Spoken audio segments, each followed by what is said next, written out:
10. Jealous go for main engine start. Set, T-minus 6, 5, 4. We have main engine start. 3, 2, 1. Booster ignition and liftoff of Columbia on a life sciences mission for Earth and space. Houston's now controlling. 3 good engines at 100%.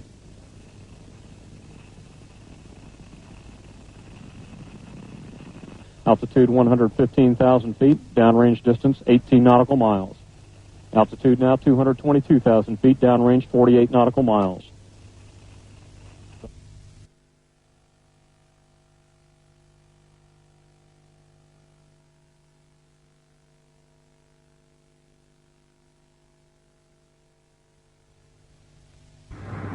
T-minus 10 seconds. 9, 8, 7. Go for main engine start. 2 main engines up and burning. 3, 2, 1, 0, and liftoff of the Space Shuttle Discovery and the Upper Atmosphere Research Satellite, opening a new era studying the Earth's environment from space. Roger, roll, Discovery. Mission Control Houston now controlling the flight of Discovery. Eh bien, ce que je vais vous dire est le résultat de mon analyse en tant que physicien et scientifique et en tenant compte de toutes les données disponibles. En l'occurrence, j'ai commencé mes recherches en supposant qu'il s'agissait de particules de glace et en essayant de vérifier cette version, d'y apporter des preuves. Mais avec tous les éléments que j'ai pu rassembler, je me suis aperçu qu'il s'agissait d'une position intenable. Partant de là, les solutions ne sont pas si nombreuses. Les météores ne changent pas de direction, pas plus que les débris ou que les satellites.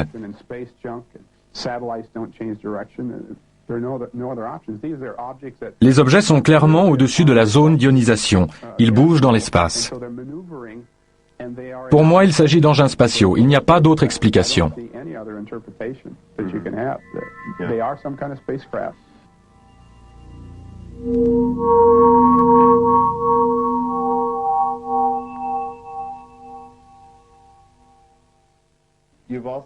Vous avez, je crois, analysé le film de la mission NASA STS-48.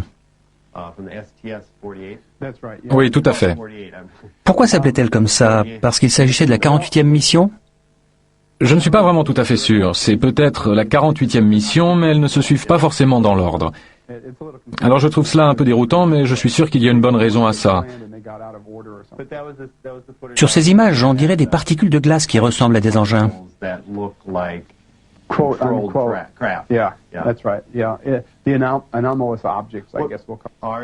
Est-ce qu'il s'agit d'engins contrôlés par une intelligence? Eh bien, ce que je vais vous dire est le résultat de mon analyse en tant que physicien et scientifique et en tenant compte de toutes les données disponibles. En l'occurrence, j'ai commencé mes recherches en supposant qu'il s'agissait de particules de glace et en essayant de vérifier cette version, d'y apporter des preuves. Mais avec tous les éléments que j'ai pu rassembler, je me suis aperçu qu'il s'agissait d'une position intenable. J'ai 4 preuves différentes qui sont pour moi concluantes, qui montrent que ces objets ne sont pas des particules de glace. Et donc je trouve assez dur de défendre cette position quand on va au fond du problème et qu'on analyse les choses scientifiquement et avec des calculs. Bien sûr qu'on peut parler d'un point de vue général et qualitatif de leur aspect. Et peut-être que ce sont des particules de glace. Et on a vu dans le passé des particules de glace et toutes sortes de choses. Mais quand on se met vraiment à aligner des chiffres, moi, je ne peux en aucun cas l'affirmer. Si j'étais un scientifique de la NASA et qu'on me confie cette tâche de prouver que ces objets sont des particules de glace, je serais obligé d'aller trouver mes supérieurs et je dirais « C'est absolument impossible, j'ai échoué, je ne peux pas le faire. » Et les éléments dont je dispose laissent fortement penser que cela ne peut pas être des particules de glace. Mais s'il ne s'agit pas de particules de glace, alors quelles sont vos conclusions? Ça ne laisse pas énormément de possibilités. Quelqu'un a dit que ce sont de minuscules poussières. Je crois que Bob Lazar aurait dit, c'est aussi un physicien, il aurait suggéré que ce pourrait être de toutes petites poussières autour de l'objectif. Cette thèse n'est pas acceptable parce que la mise au point était faite sur l'infini. Donc toute poussière serait totalement invisible. Et ça c'est forcément vrai parce qu'à la fin de la séquence, la caméra pivote vers le bas, sur le côté de la soute. Et on voit que c'est complètement flou. Puis la caméra fait le point et tourne vers l'avant. Donc le point était sur l'infini, et l'idée de particules près de la caméra, ça ne marche pas. Cette thèse n'est pas recevable, et tout ça ne laisse pas énormément de possibilités. Des météores ne changent pas de direction, pas plus que les débris ou que les satellites. Ce sont en fait des espèces de vaisseaux spatiaux.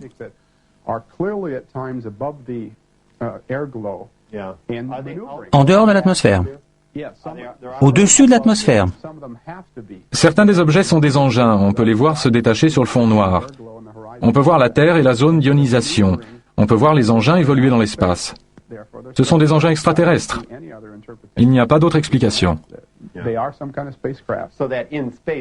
Mais des particules de glace ne pourraient-elles pas être poussées par les fusées de la navette?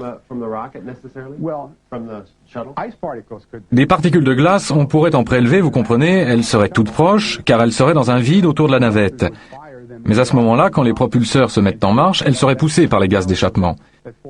Ça, c'est le scénario proposé par 4 scientifiques de la NASA. C'est une explication possible si l'analyse tient. Si elles sont loin de la navette et de l'atmosphère, alors il n'y a absolument aucun moyen de les manœuvrer, à moins qu'il n'y ait une espèce de vaisseau spatial, dirigé soit par quelqu'un de l'intérieur, soit à distance. On ne peut pas le savoir. Mais une fois qu'on a prouvé que ce ne sont pas des particules de glace, il n'y a plus énormément de possibilités. Ce sont forcément des vaisseaux spatiaux. Venons-en maintenant à vos travaux spécifiques sur ces images. D'accord. Récemment, j'ai travaillé sur le vol de la navette et sur cet enregistrement dont vous avez parlé. Nous avons quelque peu évoqué les circonstances. On m'avait transmis une copie des images, mais peut-être qu'un peu plus d'infos sur les circonstances serait utile. Je suis passé à l'émission Sightings, comme je vous l'ai dit. Et après l'émission, j'ai été contacté par des gens dans tout le pays pour des raisons diverses. Un certain Michael Mucker-Heide, physicien spécialiste des lasers, qui dirige un laboratoire de lasers dans un hôpital, l'hôpital Sainte-Marie de Milwaukee, m'a appelé et m'a fait rencontrer le professeur Darrell Seeley, professeur de physique et chimie à la Milwaukee School of Engineering et physicien spécialiste des lasers. Et lui, à son tour, m'a fait rencontrer un groupe de microbiologie de l'université de Milwaukee, Wisconsin. Vous vous demandez peut-être ce que la microbiologie a à voir avec le film de la navette. Eh bien, ils ont accès à des logiciels qu'on ne trouve pas dans le commerce et dont ils se servent pour analyser des vidéos de toutes petites minuscules créatures qui se baladent dans le lac Michigan. C'est l'idéal pour ces petites particules, parce qu'on peut procéder image par image, avec une grille qu'on pose sur l'écran, de sorte qu'on peut localiser l'objet, cliquer sur la souris et avancer d'un trentième de seconde. On retrouve l'objet, on clique et on peut ainsi suivre la trace de l'objet.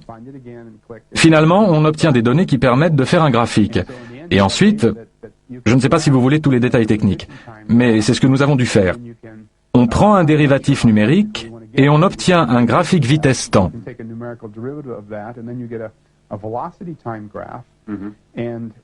Et puis j'ai eu la possibilité de faire quelque chose que je crois vraiment unique et qui m'aide beaucoup pour obtenir des données supplémentaires. On a un écran de télévision en 2 dimensions. Donc tout ce qu'on voit réellement en apparence est à gauche ou à droite, ou en haut ou en bas, mais j'ai pu extraire tous les mouvements libres, gauche-droite, haut, bas, en profondeur en faisant un transfert à partir de l'angle de vue qu'on a en partant du centre vers la droite ou la gauche. Et j'ai donc pu calculer la vitesse en 3 dimensions de ces objets. Je peux donc réellement tracer leur parcours avant et après. Et cela m'a permis d'arriver à la preuve dont je dispose maintenant. C'est capital pour mon analyse. J'ai maintenant 4 preuves qui me semblent assez concluantes. Pour moi, chacune est concluante en elle-même et prouve que ces objets ne sont pas des particules de glace. Voulez-vous que nous parlions de ces preuves? Nous pouvons en parler et atteindre tous les niveaux de technique que vous voudrez. Mais en même temps, je ne pense pas que ce sera très difficile pour les gens de saisir globalement ce qui se passe. À un moment donné, nous devrions peut-être simplement regarder la cassette. Je vous montrerai certaines choses et nous pourrons continuer à partir de là.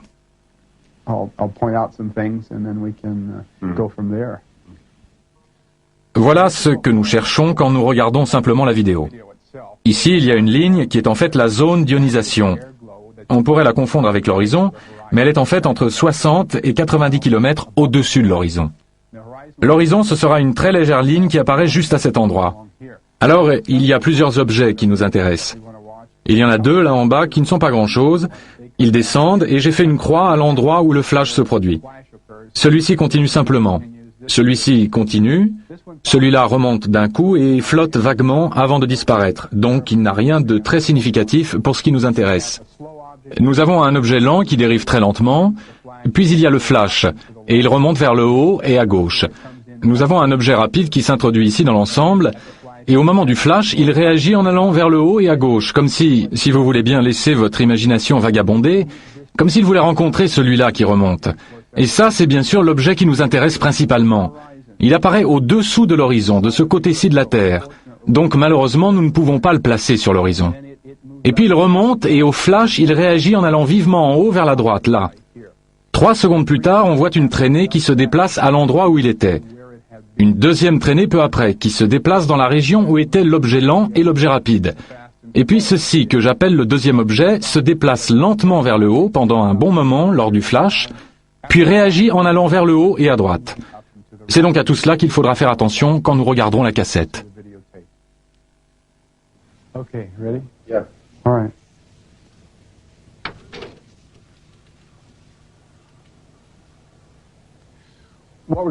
Ce que nous allons regarder maintenant, c'est environ 3 minutes du film de la navette avant que tout arrive. De façon à bien sentir comment les choses vont se passer. Vous allez voir des choses, des images magnifiques, de belles lumières. C'est beau, n'est-ce pas? De la lumière et puis quelque chose va se produire ici. Je ne sais pas ce que c'est, là.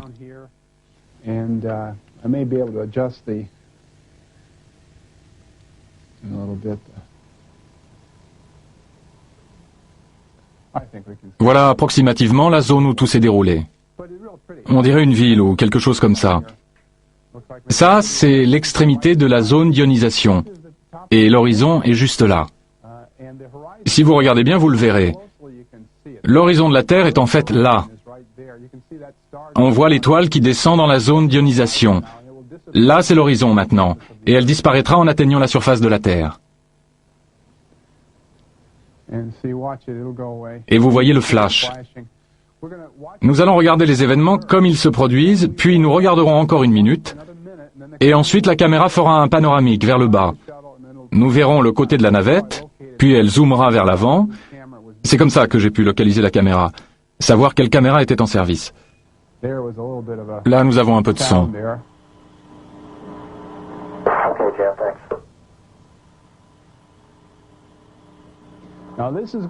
Maintenant, il va y avoir un des objets qui nous intéresse. Nous ne sommes pas encore tout à fait prêts. Nous allons simplement regarder la navette. Mais quand la caméra pivote vers le bas, il est important de le remarquer. Vous verrez que la mise au point n'a pas changé.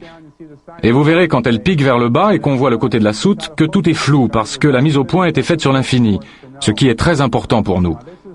Maintenant, ça commence et les choses ne vont pas tarder à se produire.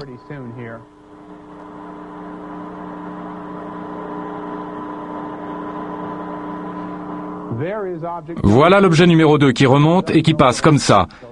Ça, c'est quelque chose que nous devons observer. Il surgit un peu plus tôt. Il y a encore un drôle d'objet là en bas. Mais vous remarquerez que celui-là ne fait que grimper doucement, ici. Et vous en verrez quelques autres qui dérivent là-bas.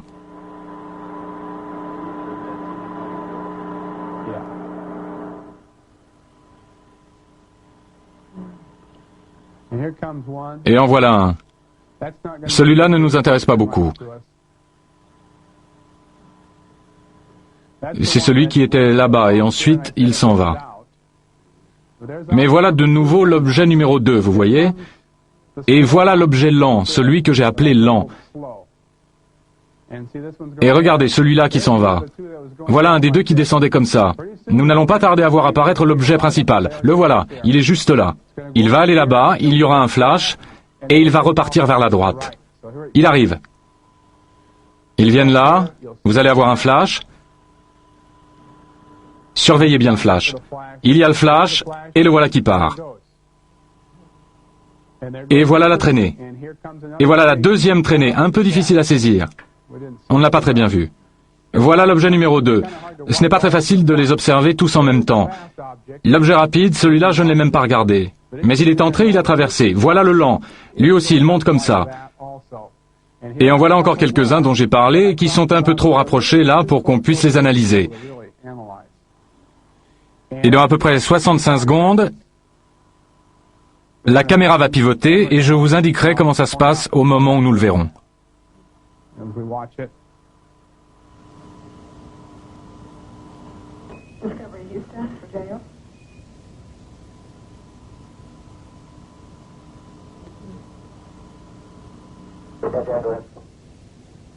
Morning, JO. We predict the maneuver to the supply water dump attitude will take about 15 minutes, and in order to start the dump on time, we'd like you to do that maneuver now. We need it to prevent contamination. La caméra est partie. Ces trois objets, regardez-les bien. Ils ne s'éloignent pas du tout les uns des autres. Ils vont rester plus ou moins au même niveau. Ce qui nous indique que l'angle de vue de la caméra ne change pas. Initiate the maneuver, and then when you get there, initiate the water. Et ils remontent tout en haut là, en restant toujours à la même distance les uns des autres. Les drôles de bestioles. On va en apercevoir encore un là, et puis on verra la soute. Notez bien qu'elle est floue. C'est important, parce que ça veut dire que ça ne pouvait pas être des poussières. Pour l'instant, c'est flou, et après, ils vont faire la mise au point. Voilà, ça devient net. Donc, des petites poussières devant la caméra, ça ne marche pas. Maintenant, on va avoir un panoramique, et vous remarquerez que l'angle de vue ne change pas du tout. Il va y avoir le panoramique, et vous verrez l'avant de la navette. C'est comme ça que j'ai pu déterminer l'emplacement de la caméra. Et j'ai pu également calculer l'angle. Le nez de la navette est devant. Ça, c'est l'avant de la soute. Vous le verrez un peu mieux dans quelques secondes. Et vous allez avoir une belle image dans une seconde. Le voilà. Voilà l'avant de la soute. Et nous sommes de nouveau là du côté droit. Et c'est là qu'est la caméra.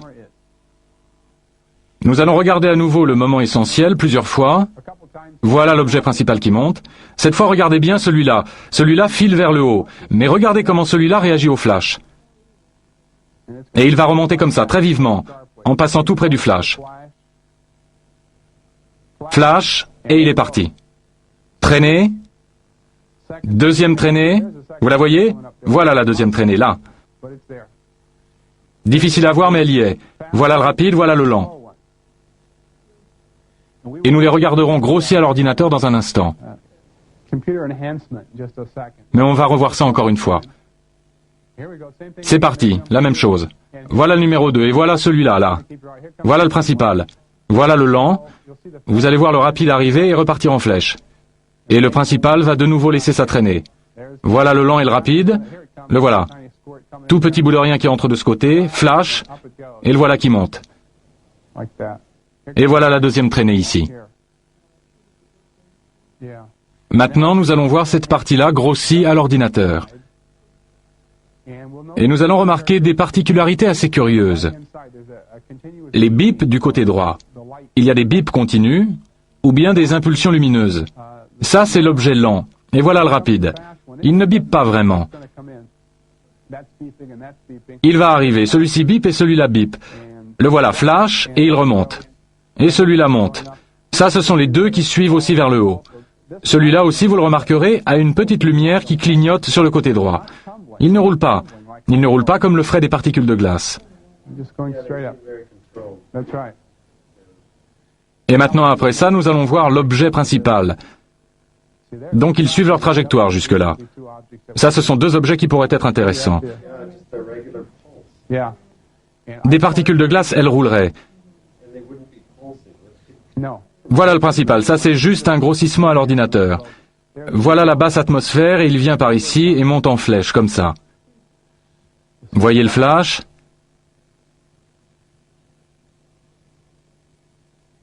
Il part et il sort. Voilà la traînée. Ça traverse là et ça sort clairement là.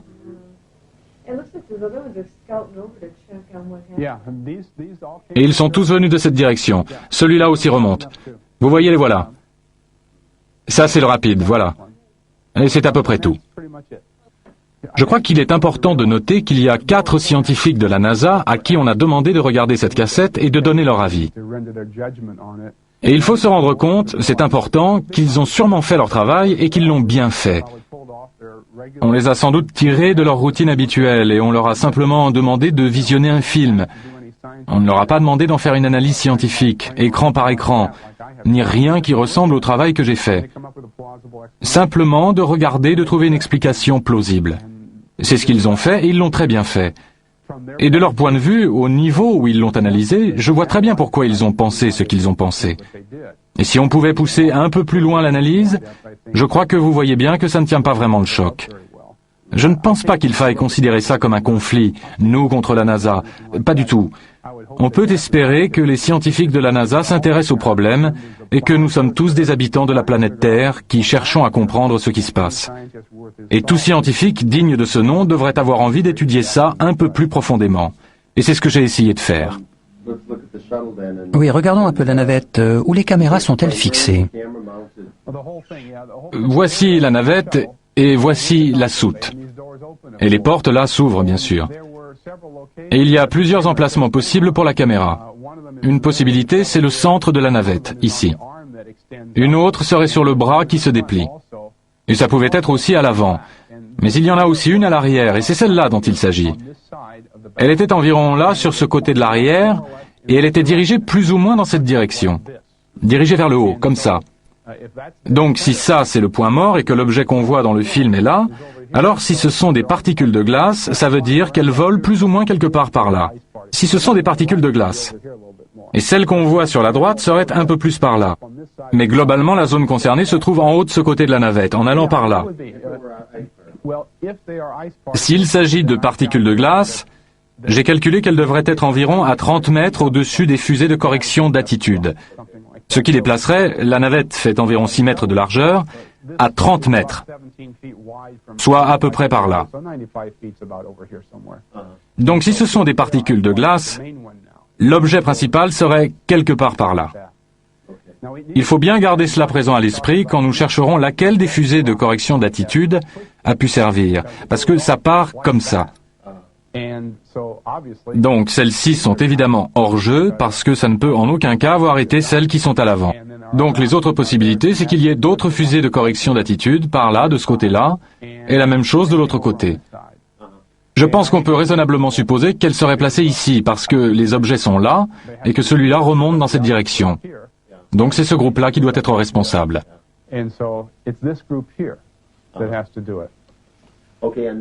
Les fusées vont toutes dans la même direction. Elles semblent toutes situées à l'arrière. Ces trois-là montent comme ça. D'autres vont au-dessus, d'autres en arrière et d'autres en bas. Il y a deux sortes de fusées de correction d'attitude sur une navette. Il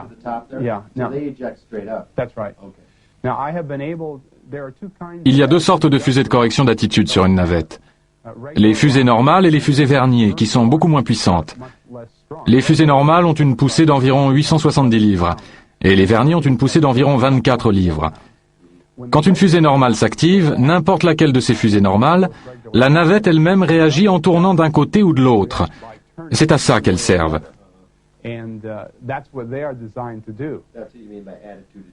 C'est ça, à corriger l'attitude.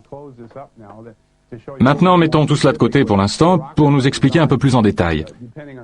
Les fusées sont faites pour que la navette fasse ceci, ou ceci, ou ceci, selon qu'on tire celle-là ou une autre, pour modifier la position ou l'orientation dans l'espace. Alors j'ai des chiffres que m'a fournis James Oberg sur le degré de rotation ou l'accélération angulaire que produit chaque fusée de correction d'attitude.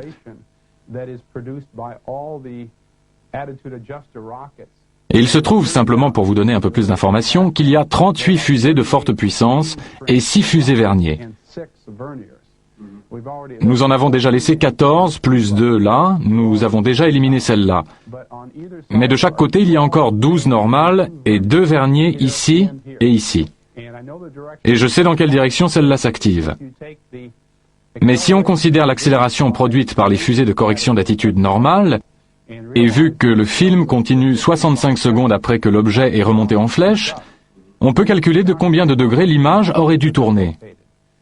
Et il se trouve qu'il aurait dû y avoir une rotation de 6 degrés environ, ce qui serait nettement visible dans l'image de la navette. Comme il n'y a aucune rotation de l'image, cela élimine les 24 fusées principales, et ça ne laisse que 2 verniers ici et 2 verniers là. Il faut que je vous montre les images pour vous faire voir à quel point l'image aurait changé du fait de cette rotation. Je vais vous la montrer. Voici un schéma simplifié, sans les objets secondaires.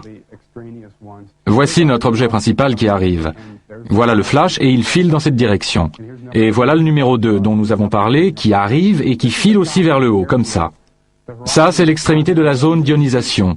L'horizon est là, mais ce qu'on voit, et qui ressemble à l'horizon sur les images, est en fait le haut de la zone d'ionisation. Je vais vous montrer un autre schéma. Ça, c'est ce qu'on a en réalité, et ça, c'est ce qu'on voit pendant toute la durée. Les 65 secondes après qu'il remonte. C'est ici qu'aurait été la zone d'ionisation si l'une des fusées principales s'était activée. Il se serait déplacé de là à là. Et ce n'est clairement pas ce qui se passe. Parce que si nous revenons à la navette, disons que cette fusée de correction d'attitude part dans cette direction. Ça va provoquer une rotation de la navette dans ce sens. Et la caméra tourne aussi. Donc on peut calculer ce qui se passerait. J'ai parlé de 6 degrés. 6 degrés, ça fait ça. Et ça, évidemment, ça se remarquerait. Et ça n'est pas ce qui se passe. Ce qui nous permet d'éliminer 38 fusées. Et il ne nous reste que les 6 fusées verniers.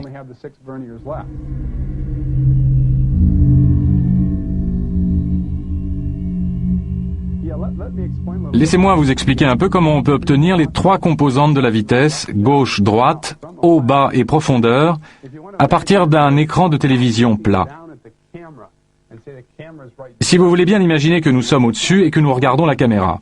Et vous voyez, la caméra est ici, et elle regarde dans cette direction. Donc le milieu de l'image caméra se situe sur cette ligne. Et quand on regarde dans la caméra, on peut tirer un trait là. C'est là que se trouverait l'écran de télévision. Et quand on regarde dans cette direction, la gauche et la droite sont vraiment à gauche et à droite. Mais regardez ce qui se passe, et c'est là l'idée clé. Regardez ce qui se passe quand on regarde par là, sur l'écran, et l'image qu'on est en train de prendre.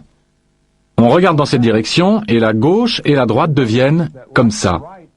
Et remarquez que la gauche et la droite comprennent maintenant une partie de la profondeur, la 3e dimension. Et en conséquence, cette information est captée sur le film.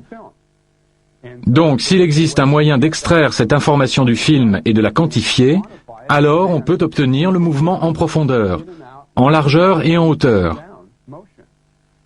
Je peux aussi faire la même chose en partant des côtés, mais le raisonnement est similaire. Donc, tenons-nous-en là. Ce que je veux dire, c'est que même si l'écran est plat, parce que la gauche et la droite, vues sous cet angle, prennent de la profondeur, cette information existe dans le film. Donc, on peut en tirer toutes les dimensions. Si ce genre de choses vous intéresse, ce que je viens de vous décrire avec des mots, c'est que lorsque nous regardons avec la caméra, nous regardons en coordonnées sphériques. Et nous pouvons ensuite traduire les coordonnées sphériques en coordonnées cartésiennes. Et c'est comme ça que nous obtenons la 3e dimension. Ce sont ces formules qui interviennent là pour la gauche et la droite. Pour la caméra de télévision, l'équation est celle-ci. C'est ce que nous voyons et cela contient les 2 composantes. Là, c'est pour la hauteur, c'est la même chose. Je ne sais pas s'il faut vraiment que nous entrions dans le détail de ce que ces équations veulent dire, mais cela montre comment on peut faire la traduction et obtenir les 3. Vous voyez, là, il y a le X, Vx, Vy et Vz. Donc si on résout toutes ces équations, on obtient les 3 composantes. Et c'est comme ça que ça marche. Et ça vous permet de décrire le mouvement de l'objet en 3 dimensions. Exactement. On n'est plus limité à un écran plat. On sait exactement où vont les choses dans l'espace. C'est ça qui, en fait, résume ce que j'ai réussi à faire.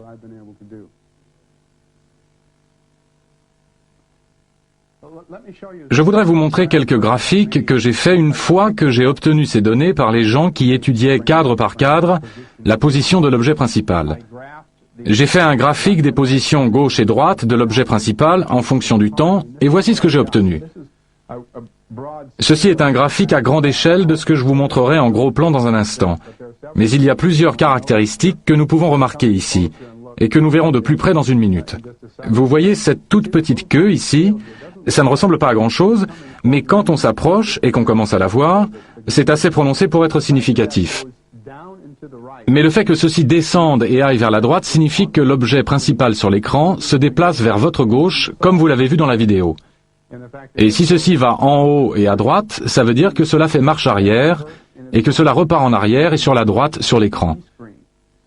Et si nous voulons croire que cette chose est une particule de glace, si nous regardons ce graphique, nous sommes face à un très gros problème.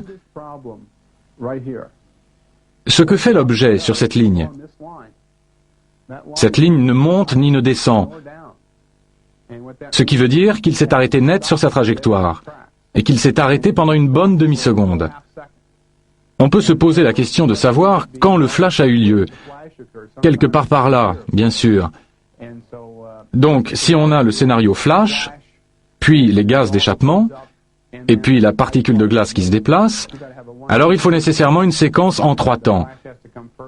Il faut qu'il y ait d'abord le flash, puis un certain laps de temps, et puis l'objet doit soit s'arrêter, soit accélérer dans la direction opposée. Il ne peut pas s'arrêter avant le flash. D'accord ? Vous dites qu'il s'arrête net. Il s'arrête net dans l'espace pendant une demi-seconde. Et s'il n'y a pas d'explication rationnelle pour cela, un engin ne pourrait-il pas faire cela? Oui, si c'est un vaisseau spatial, il pourrait bien sûr actionner les freins. Mais si c'est une particule de glace, on a un vrai problème. Regardons d'un peu plus près. J'ai marqué là l'endroit où le flash se produit.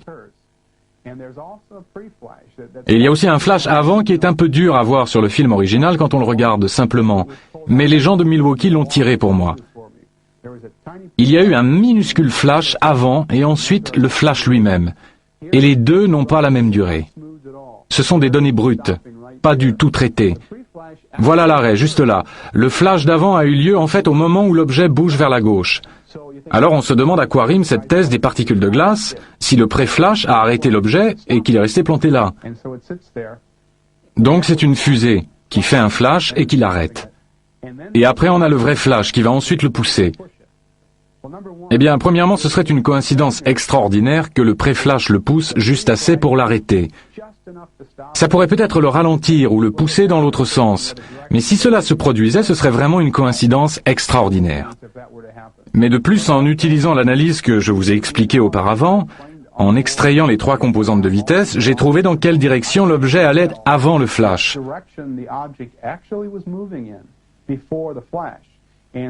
Alors revenons à la maquette de la navette et je vais vous expliquer. Voilà notre navette.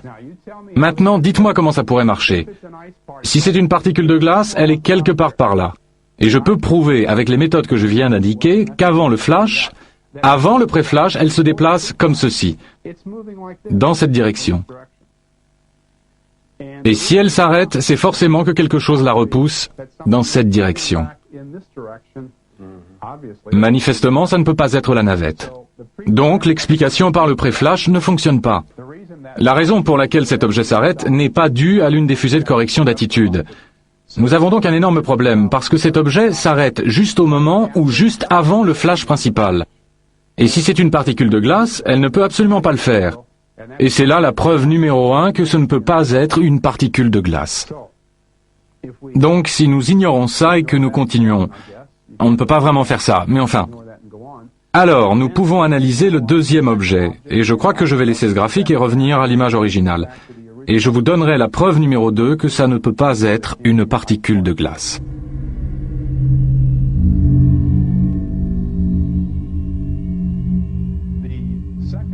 La deuxième preuve est sans doute le mieux illustrée par une analogie. Imaginez un instant qu'il y a là une graine de pissenlit qui flotte par là et que je souffle dessus. Si je souffle dessus, elle va directement s'éloigner de ma bouche. Et si je cherche à trouver l'emplacement de ma bouche en étudiant la trajectoire du pissenlit, je dois dessiner une ligne qui passe par son point de départ et qui suit son trajet.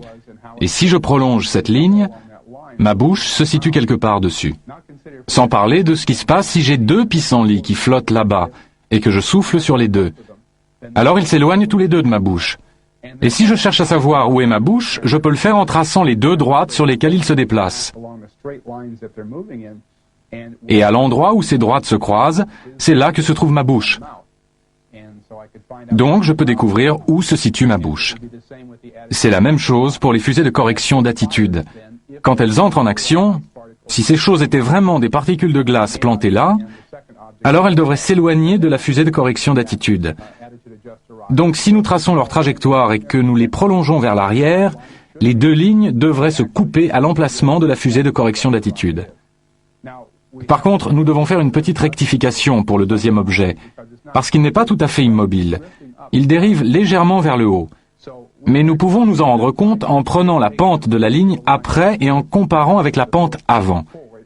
Ce n'est pas si compliqué, mais c'est difficile à expliquer avec des mots. Nous pouvons compenser et retirer ce mouvement supplémentaire et ensuite tracer la ligne, et cela nous donnera la vitesse ajoutée par la fusée de correction d'attitude. Donc si nous traçons ces deux lignes en les prolongeant vers l'arrière, elles doivent se croiser en un point, et ce point doit être l'emplacement de la seule fusée de correction d'attitude qui a pu provoquer tous ces mouvements bizarres. Voici un schéma de ce que je viens de vous expliquer en parlant des pissenlits. Voici notre objet principal qui arrive par là, qui repart comme ça. Nous traçons une ligne le long de cette trajectoire et quelque part sur cette ligne doit se trouver la fusée de correction d'attitude.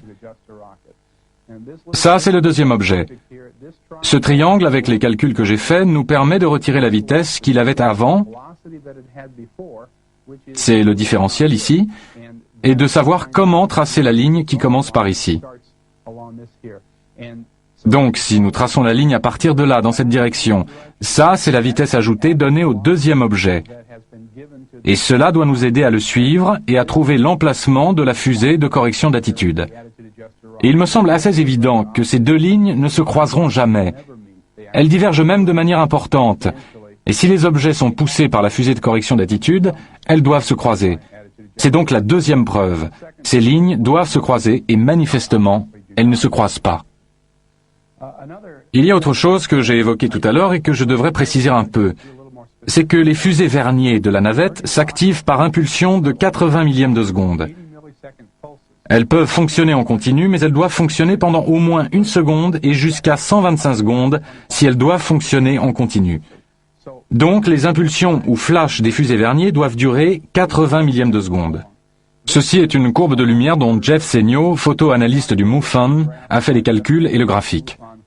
Vous voyez que cette impulsion croît, puis s'estompe doucement, comme ça. Jeff a corrigé la courbe pour tenir compte de la rémanence, c'est-à-dire le fait qu'un peu de blanc pourrait baver et rester dans le cadre suivant. Il a retiré la rémanence, donc ceci est assez proche de la courbe réelle.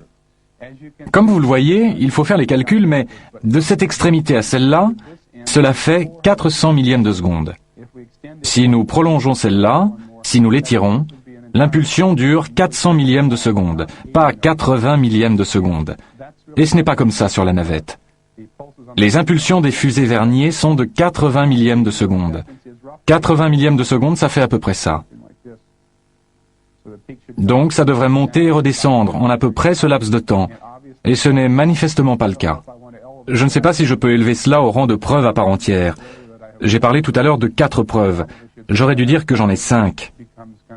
Ce qu'on choisit d'appeler preuve est un peu arbitraire, et ça pourrait presque être une preuve en soi. Cette impulsion est presque 5 fois trop longue. La navette ne se propulse pas en impulsion de 400 millièmes de seconde. Le pré-flash aussi dure environ 150 millièmes de seconde, ce qui est 2 fois trop long. Et ça, c'est un autre problème. Là non plus, quelque chose ne colle pas.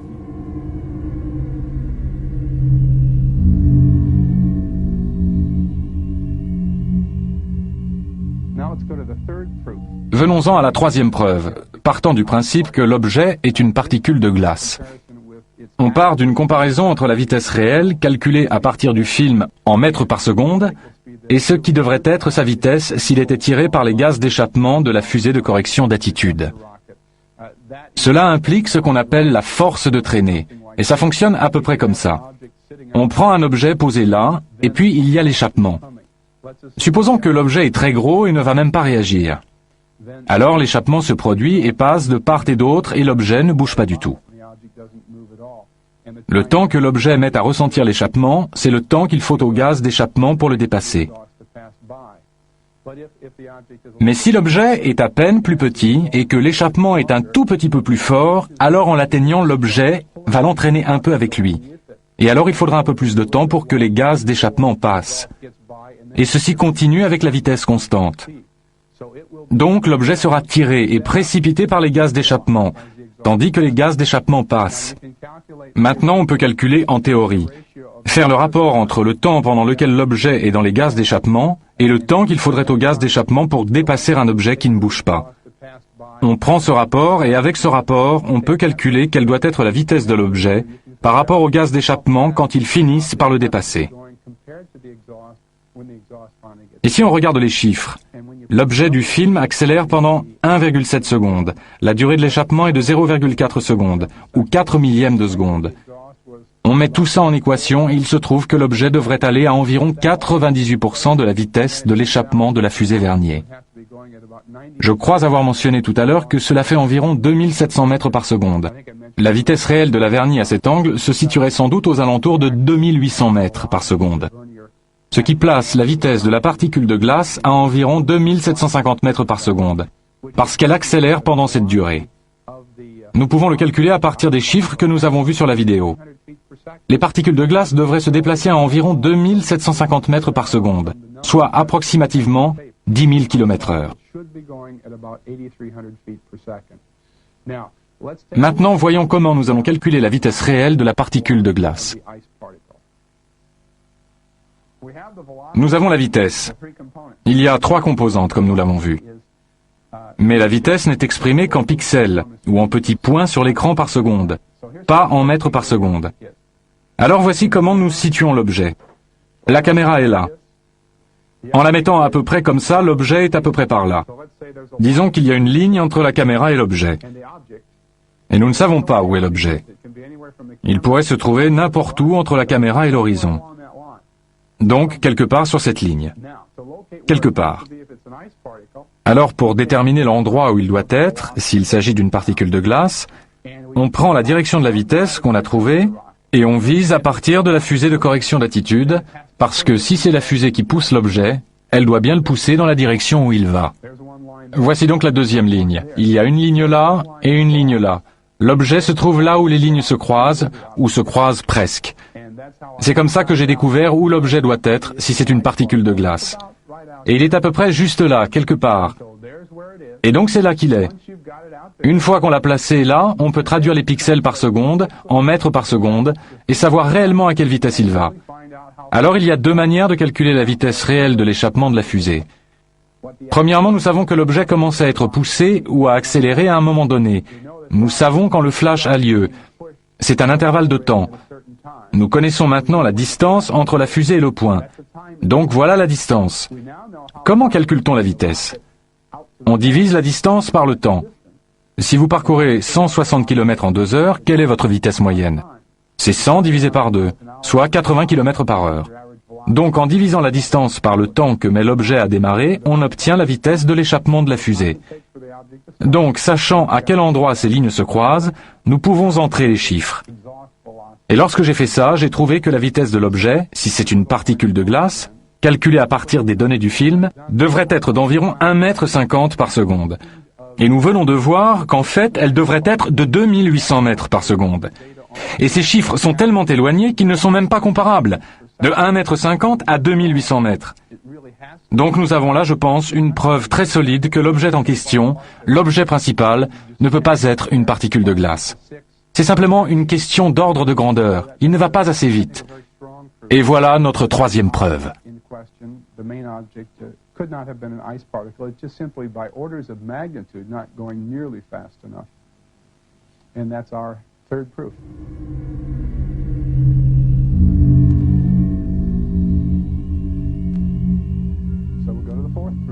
Donc passons à la 4e preuve qui est un peu plus simple et un peu plus rapide. Il s'agit du calcul de la distance parcourue par les gaz d'échappement et du temps qu'il faut à la particule de glace pour réagir. On peut presque le faire de tête. Par exemple, si vous faites 160 km et qu'il vous faut 2 heures, la vitesse moyenne est de 80 km par heure, 160 divisé par 2. Ici, c'est la même chose. L'objet est quelque part par là. La fusée Vernier s'active, et nous savons qu'il faut à peu près une demi-seconde avant que l'objet ne commence à accélérer. Si nous partons du principe que le flash provient d'une fusée Vernier qui s'active, alors les gaz d'échappement commencent à sortir au début du flash. l'objet attend encore une pleine demi-seconde avant de commencer à accélérer. Ce qui signifie qu'il a fallu une demi-seconde au gaz d'échappement pour arriver là. Et comme nous connaissons la distance à parcourir pour arriver là, la distance est d'environ 20 mètres. Je crois avoir dit tout à l'heure 30, mais en fait c'est plus près de 20. Nous avons donc 20 mètres divisé par une demi-seconde. Ça fait comme 160 km divisé par 2 heures. 20 mètres divisé par une demi-seconde, cela donne une vitesse de 40 mètres par seconde pour les gaz d'échappement. Alors ceci est faux en ce qui concerne les gaz d'échappement. Mais si nous supposons que c'est ce qui s'est passé, c'est-à-dire ce qu'on voit sur le film, alors l'objet doit nécessairement se déplacer à 98% de cette vitesse. Disons pour simplifier 40 mètres par seconde. De toute évidence, on est loin du mètre 50 par seconde que nous avons trouvé tout à l'heure. Donc voilà une quatrième preuve plus simple que l'objet n'est pas une particule de glace. Et si nous résumions les preuves 3 et 4, j'ai encore quelque chose à vous montrer qui complète le tableau.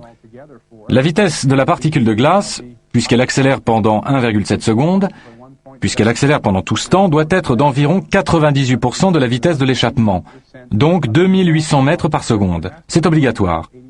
Si on prend la preuve numéro 4 et qu'on prend la distance divisée par le temps, elle va à 40 mètres par seconde. Si on prend les données réelles et la situation à partir de la direction de la vitesse après, et aussi la ligne jusqu'à l'horizon, elle va à 1,50 m par seconde. Ces trois chiffres devraient être identiques. Et comme ils ne le sont pas, je crois qu'on pourrait en faire 3 preuves. Je me contente de dire que nous avons 2 preuves. Encore une fois, tous ces chiffres devraient être identiques et ne le sont pas. Et donc cela ne cadre pas avec la théorie des particules de glace. Et cela résume les preuves 3 et 4.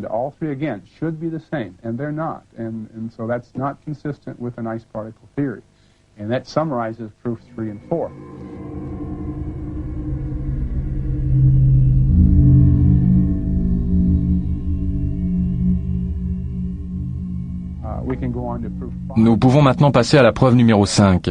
Et je suppose que nous pouvons l'appeler ainsi. J'ai parlé tout à l'heure de 4 preuves, et que ce qu'on appelle une preuve est parfois un peu arbitraire. Mais nous pouvons probablement en faire une preuve à part entière. Si nous disons, d'accord, le mètre 50 par seconde, ça ne marche pas. Et si nous prenions la distance à laquelle elle devrait être pour qu'on ait les 2800 mètres par seconde, et qu'on voit où devrait se trouver la particule de glace dans ce cas-là. C'est un calcul assez simple, et je l'ai fait. Allons au tableau, et je vais vous faire un schéma pour vous montrer comment cela fonctionne.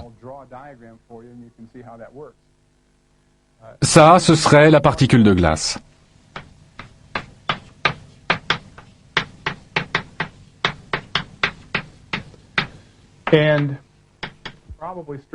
Permettez-moi de la mettre entre guillemets. La navette se trouverait alors là.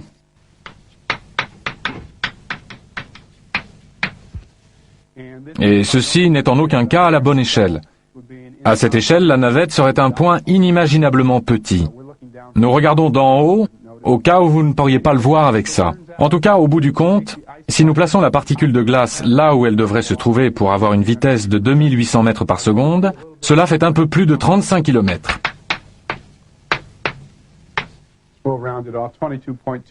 Et ce qu'il y a de pire, c'est qu'il est assez difficile d'imaginer comment on pourrait voir une particule de glace à cette distance, et encore moins comment elle a pu arriver là à partir de la navette. En tout cas, c'est là qu'il faudrait qu'elle soit pour avoir la bonne vitesse pour que ça fonctionne.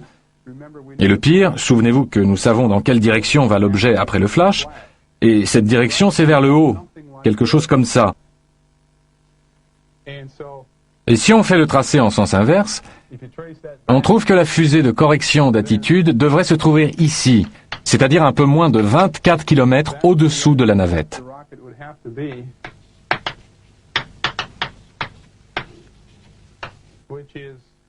Donc, pour la pousser dans la bonne direction, si elle est là où elle doit être pour avoir la bonne vitesse, il faudrait que la fusée de correction d'attitude soit tout en bas, là. Je considère ça comme une 5e preuve. Là encore, rien ne colle. En fait, je crois que nous devrions résumer toutes les preuves et voir comment tout ça s'organise. Donc, il se passe là quelque chose d'assez incroyable. Et une chose dont je n'ai pas encore parlé, parce que je me suis efforcé d'expliquer les choses en termes de particules de glace, c'est que, nous l'avons vu tout à l'heure dans la vidéo, en visionnant la cassette, il y a 2 traînées qui traversent là.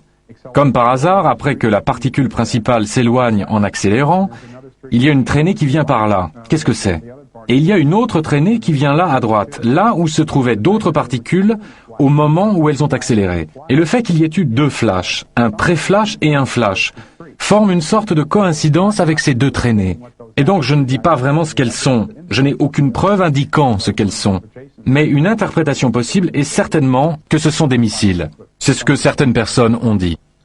Mais peut-il s'agir vraiment de missiles, des missiles en dehors de l'atmosphère? Oui. Oui, certains ont suggéré que ce serait des lasers. Ça ne peut pas être des lasers. Les lasers vont immédiatement d'un point à un autre. Donc on pourrait donner des interprétations intéressantes. Would a rocket appear like that, though? Well, it would have a contrail, I think. It could have a contrail. So that's probably what's being seen, not the rocket itself. Yeah, that's right. Yeah. If that's the case. Sure, that's right. So there are interesting interpretations that you can have. So there's no other. Il n'y a pas d'autre explication possible pour les traînées? Vous savez, je ne peux pas affirmer cela de façon définitive. Savez-vous si les spécialistes de la NASA ont commenté ce point? Les 4 scientifiques qui ont visionné ce film et qui ont dit que les objets étaient des particules de glace n'ont pas fait de commentaires sur les traînées. À mon avis, c'est un oubli étrange. À ce stade, nous pouvons tous donner une interprétation. Moi, mon propos, c'est que je me suis attaché à prouver d'une manière ou d'une autre que ces objets sont ou ne sont pas des particules de glace. Et je suis à peu près convaincu que ce ne peut pas être des particules de glace. Et cela jette un beau pavé dans la mare. Qu'allez-vous faire maintenant que vous avez collecté toutes ces données et que vous possédez un matériel de présentation très riche? Eh bien, je vais intervenir lors d'autres conférences, avec peut-être un peu plus de diffusion dans la mesure où les conférences sont en partie subventionnées par le Fonds pour la recherche sur les ovnis. Et je dois faire un rapport final et ils le diffuseront aussi. Oui, il y a quand même quelque chose qui m'intrigue dans tout ça.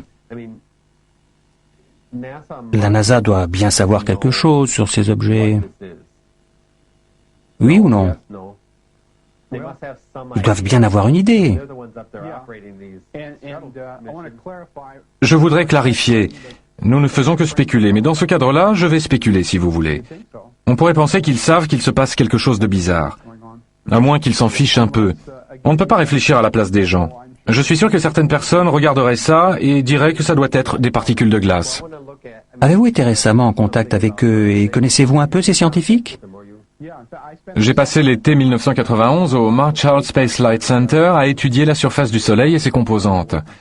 Et les gens que j'ai rencontrés sont en général de bons scientifiques, des gens très intelligents.